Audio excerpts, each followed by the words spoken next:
So, this really will be the last September I spend in this country, for certain.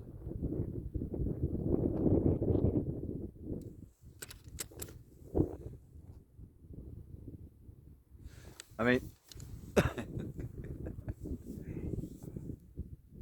of the four towns, very small towns, I think of this region in terms of four towns. Should be five, really. Bishop's Castle, Knighton, Prestine, Kington, Hay. But this little pocket here, with the hills nearby, I'm sitting on Offers Dyke. You see, what's really interesting, what you don't see, it only actually struck me yesterday. The other towns down there, you do not see any personalised number plates here. I think I've only seen one personalised number plate. Get to Prestine, Kington, Hay. Loads of personalised number plates. I mean, it's revolting, the notion of somebody spending 3, 5 or more hundreds of pounds on personalised number plate. Yeah, you don't see them here. Anyway, but even here, I mean, this is the least precious pocket of this whole area.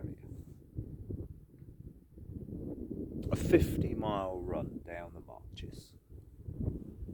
But even here, the absurd sensitivities, I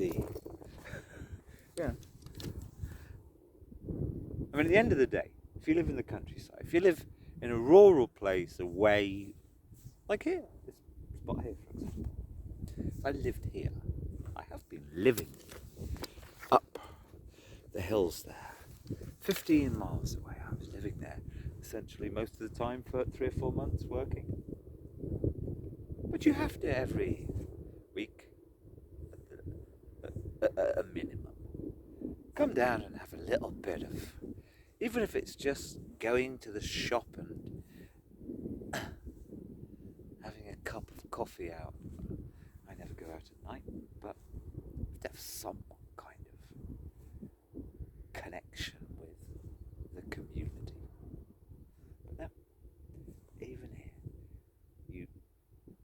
in engaging with people, which I'm very good at, bizarrely, don't like people much, like Britain, the absolute fierce little angsty sensitivities,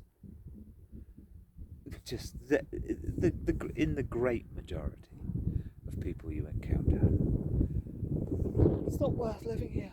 It's not worth living. Even if I have to walk into Europe and illegally overstay and tramp and steal and forage, it's not worth living here. There is nothing to live for here, and it will not get better for years. It's not about economic prosperity or anything like that. It's just they're all spending their lives on these bloody things. Plus the complete inability of 99% of people, if not more, to just come and sit up on the hill. Not walk to tick something off a list of achievements or to put pictures on your social media or no, just be in the land away from the built-up areas. No, I'd say it's like at best 1 in 1,000 still have this within them. Not take a dog for a walk, because what dog walking has become in Britain is almost entirely nagging at your dog.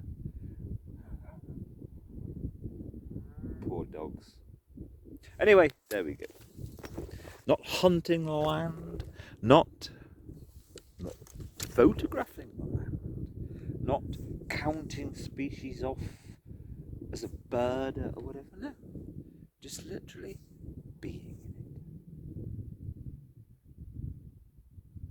There we go. And this time of the year, all the silly, well, they're not hippies. There are no hippies. A true hippie is a thoughtful person who's not interested in sybarite behaviour.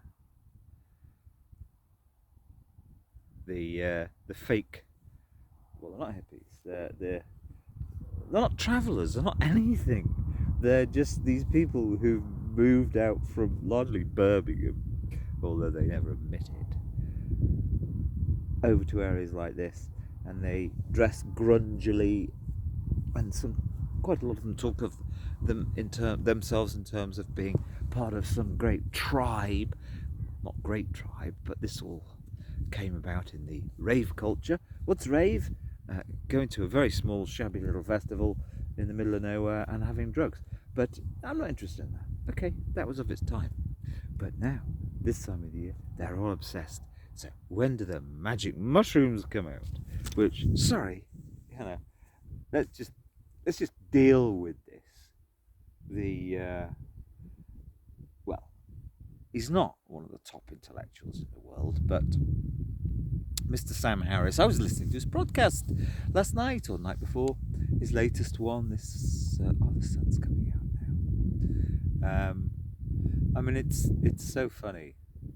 If you listen to Megan Durham, you hear this week she's done one on her unspeakable. I've given up on her as well. I'm afraid to say there was hope, but she's allowing herself just to go lowest common denominator, bimbo, and it's all about trying to get 25-year-olds on her program. Sorry, 25 years. I had nothing to say at 35. And I've lived like this. I've lived a life of books, travel, darting between different peoples, the life of a complete outsider, observing, and I'm very good at it. I had nothing interesting to say, even age 35.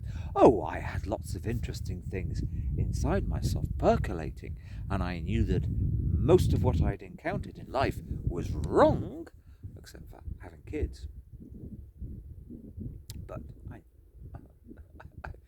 I knew I had nothing interesting to say, especially at 25. We knew age 16 that, yes, we've got to change things.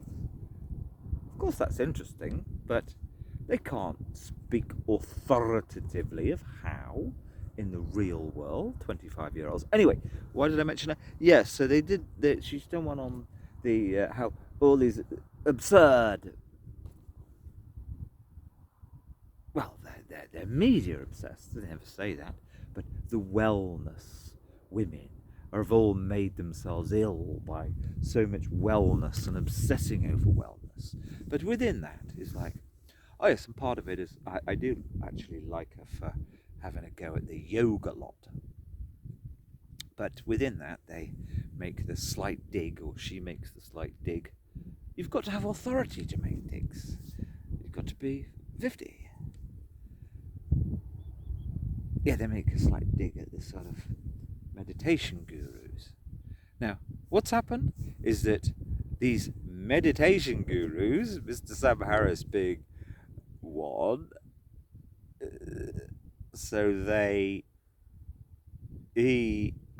I mean, this is going to sound glib but this is almost the intersection of the intellectual ley lines, meaning they're mainly rubbish, the last 30 years. These kind of cool guys, mainly guys, who kind of did the ashrams in the 90s, 80s, and then, as he says, as Sam Harris himself says this, and I found my way into psychedelics, and I found awareness and depth through that, but then I don't do them so much anymore. Yeah, but he doesn't put it like that. It's like he's still hanging on to the image that he took psychedelics 30 years ago. That somehow opened his mind up, but blah blah blah. But Megan quite rightly digs at these people. They're part of it. This notion that via this meditation, which you pay for, although actually he's all right. He has a get out of paying clause on everything he does. I in a way, I quite admire that, but I don't admire. In a way that that's almost the exact problem. He so believes in what bullshit he's putting out, he'll give it to you for free. That's problematical. Now that sort of reinforces his godlike, status in his own mind. But here's the point. The point is, so it was always going to be the case, the intellectual ley lines, as I say, they're meaningless, they're useless.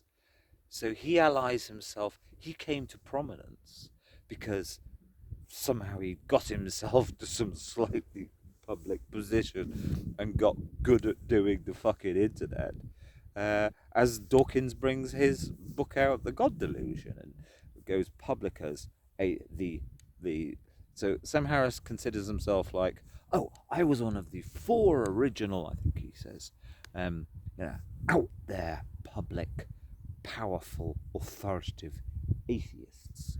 So in other words, he's allying himself with Dawkins. Now, Dawkins, bless his cotton socks, tried hard to be original in many ways. I very much doubt Sam Harris has done anything original in his whole life except sell himself as original.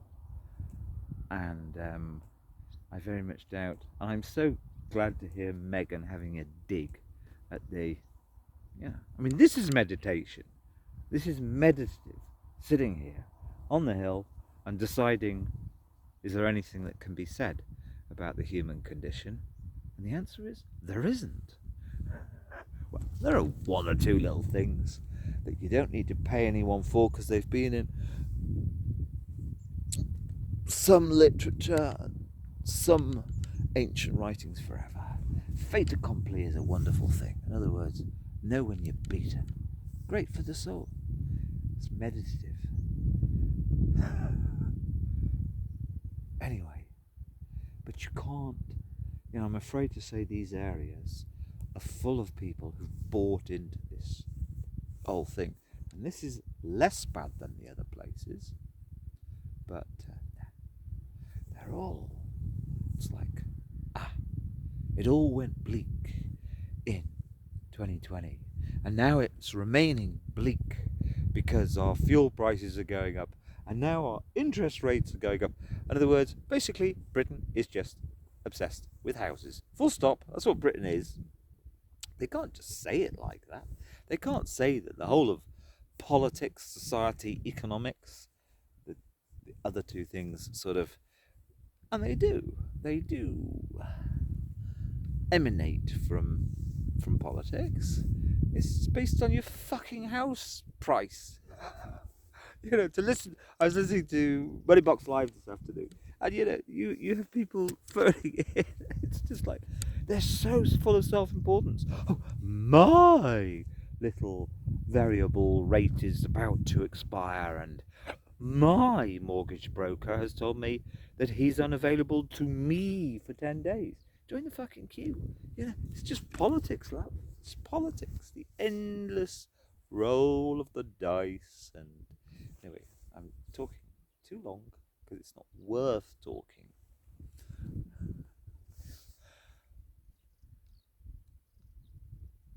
Yep, so we're going to have a year or 2 of now misery from the interest rates are going up. Well, it's not like cup half full. All these kind of economics are false, and I understand them perfectly. I'm a scholar of them. It's just a simple case of we've had 10 years of the natural interest rate as per ordinary capitalist rules being suppressed. So it's been artificial. So now it's going to go back up to normal, and you're going to have now a year or 2 of the whole of You know, everybody moaning. Jeremy Vine will be there with his... Oh, we better not slag off Jeremy Vine, because what's his face got 4.5 years in jail. Yeah, but they'll all be there phoning up GB News and what's the Julia Hartley Brewer and what do they have? Talk Radio. Yeah, it'll be endless. Oh, well, I locked in at 2%, and look what this government have done. They've gone and left me out high and dry. I'm going to starve because my 2%'s ended and it's going up now to 9%. Mate, you know, the long-term average is about 6 or 7%. You know, yeah. So we're going to have this now for a year or two, and it does filter through into real life. The real, even here, the mood, the mentality of people you're encountering. They're squashed, stuck and squashed, and there's no fun being around them. So there we go. Definitely time to go.